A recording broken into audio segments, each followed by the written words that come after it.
Makeup free me. That's a scary sight, isn't it? It's not even 9 a.m. yet. I did throw a quick video together yesterday because my friend Zoe said, oh, we're getting a video today. And it didn't make any sense with no context, but I threw it up there and put it up anyway. So I thought if I do a little bit of this as well, it might make a bit more sense. And you've got this lovely footage of me, Chris's pink underpants in the background, me completely makeup free, slightly stressed out. It's our last day today. So I'll tell you what we got up to yesterday. So we started the day with coffee. We said we'll go and get coffee at Sonia's. But we really wanted to go to a market because I wanted some trees because we've cut so many trees down. I thought it would be nice to have some new trees to replace them. So we got to Sonia's. I was like, pull over, stop. There are children in traditional costume. And apparently it's a tradition the week before Easter that all the little ones get their costumes on. They do their absolutely charming little Bulgarian circle dance to get started. And then they go round and knock on people's doors and they're given sweets and treats. Which made me very glad we were leaving the village because I don't have any sweets and treats in the house. So it's a good job they didn't come to me. And after that, after we'd had our brew and watched the delightful children, we went to Levski Market. So I'll show you various bits of Levski Market where we picked up 6 trees and then tell you about our experience there.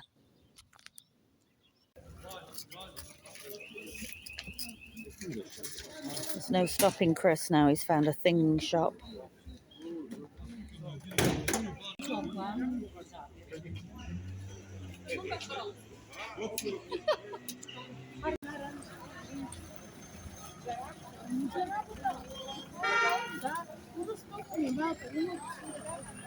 Donut?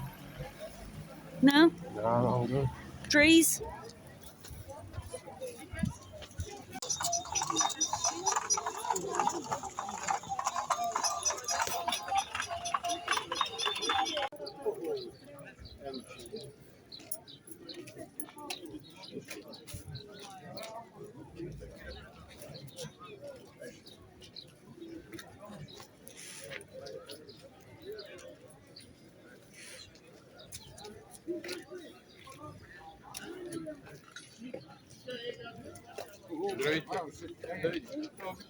You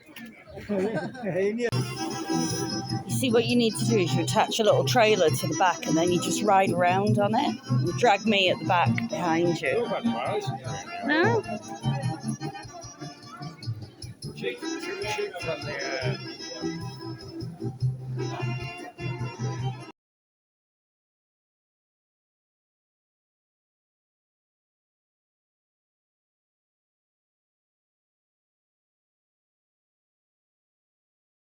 Yeah, I couldn't see anything, so I had to put the wonky glasses back on.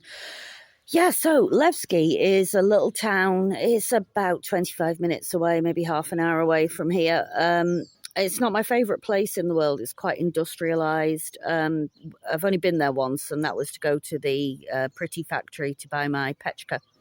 And before we went, Davey said, oh, make sure you keep a hand on your purse because there's a lot of pickpockets at that market. So off we went, parked up, no problem, market straight down the middle of the high street, very identifiable. I said, oh, I'd better get some cash out. And I went to the cash machine and I was just getting the cash and I was saying to Chris, you know, you've got to be careful around here. Dave says there's a lot of pickpockets. Walked away and then heard this, madam, madam, madam. And we turned around and there were 2 ladies at the cash machine waving my bank card at me because I'd left it in the machine. So, you know, normally you get your bank card back and then you get your money afterwards, and I was just on autopilot. It spat my money out. I put it in my purse, left my bank card in the machine because it gave it back later. So yeah, thank you, the honest people of Levski, for returning my bank card for me. So yeah, the market there's a lot of, like, shonky clothes stalls and things, but there's some.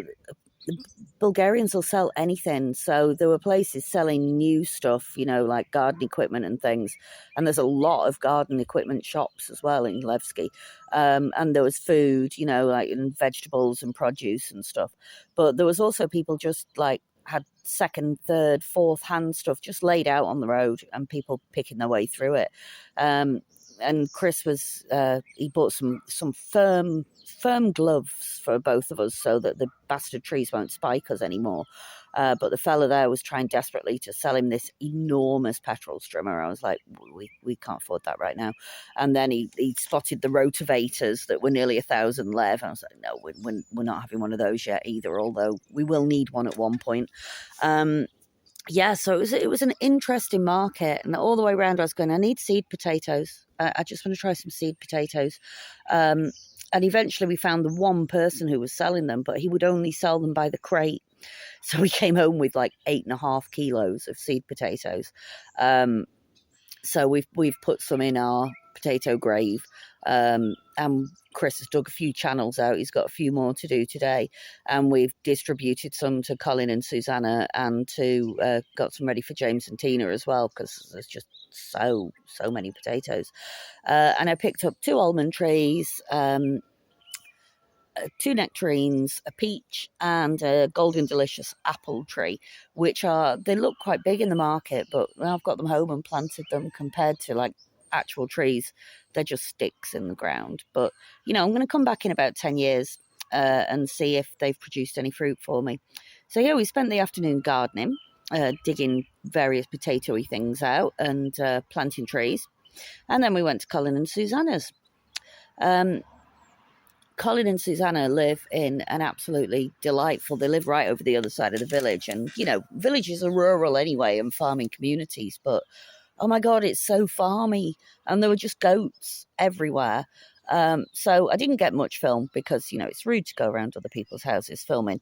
But we did have a few glasses of wine, so everything was nicely mellow, sitting in the sunshine, drinking a bit of wine.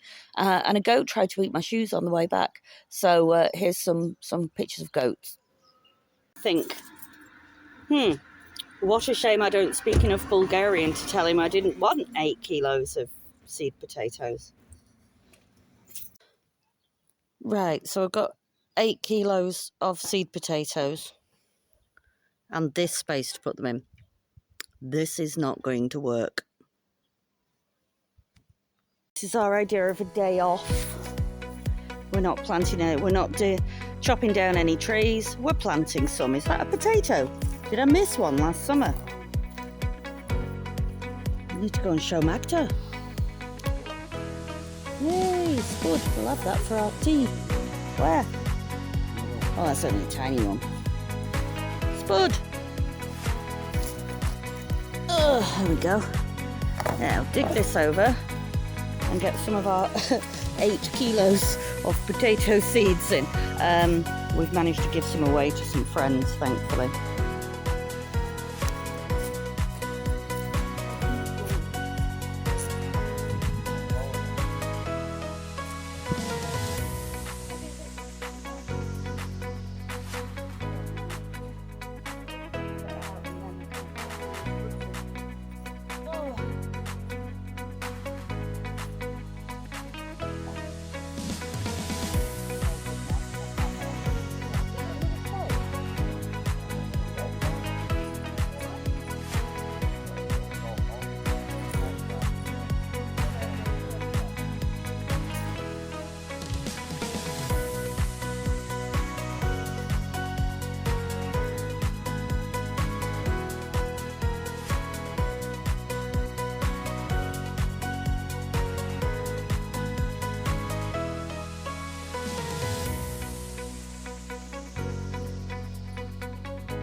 into the grave.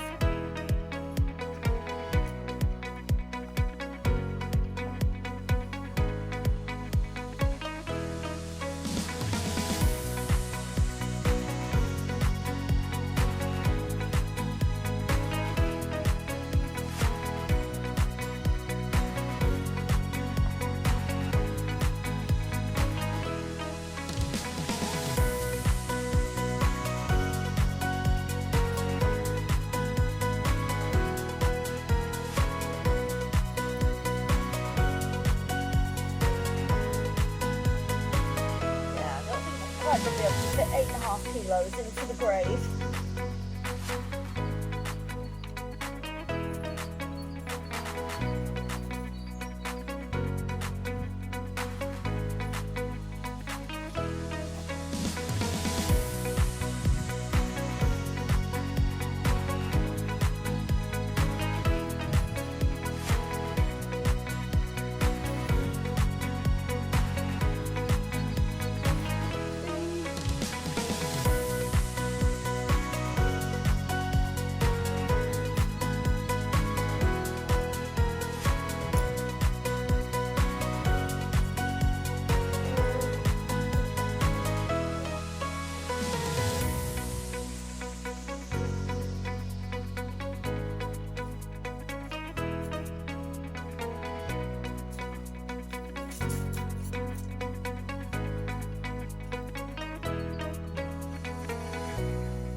The good thing about these is if they work like they did last year, they can just be left to it, can't they?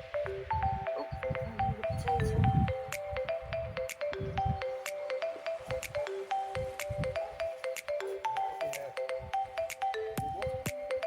No, I'm going to keep those for when I'm doing manual tests. Every time I make a space, all the earth falls back into it. That one was already making a start, look. Get it back in.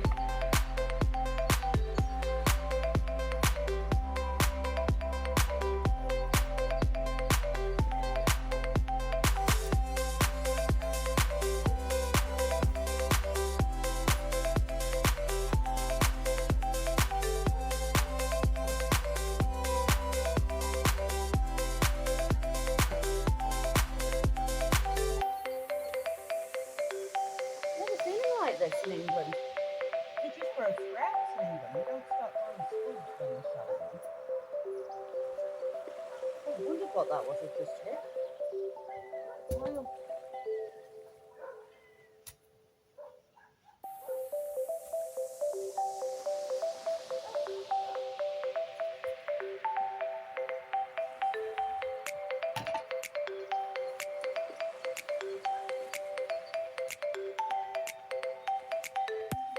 Does look like you're digging your own grave now. Oh, look at that one. Hey, we'll have chips for tea, darling.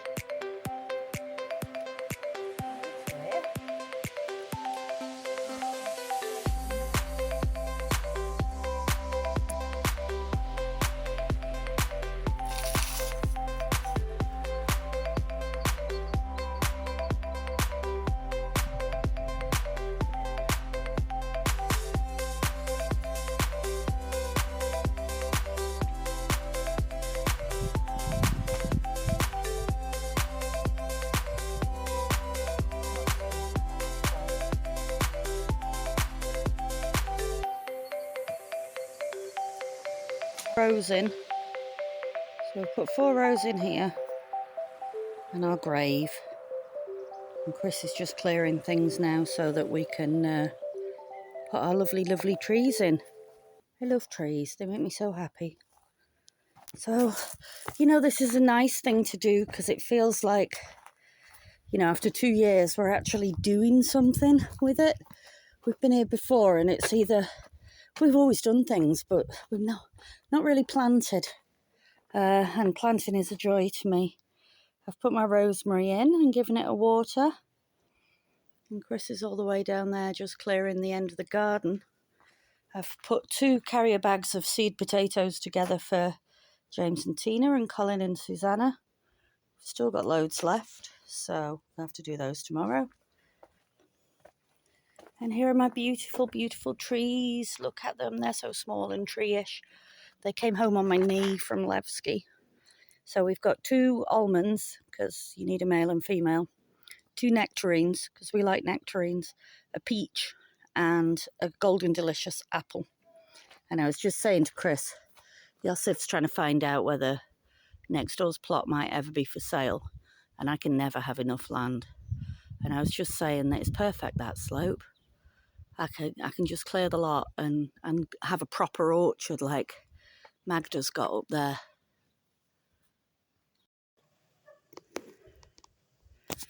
6 tiny, tiny little twig trees planted. I think those 2 are a bit too close together, but it's done, so there's not a lot we can do. We've got 2 walnut, no, we've got loads of walnuts already.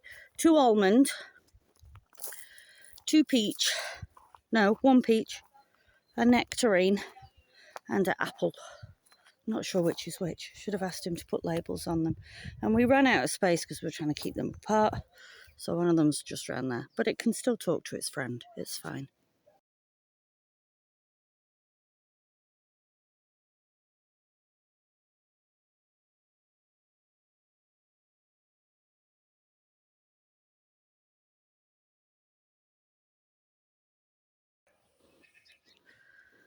Oh, yeah, you may well look at me like that.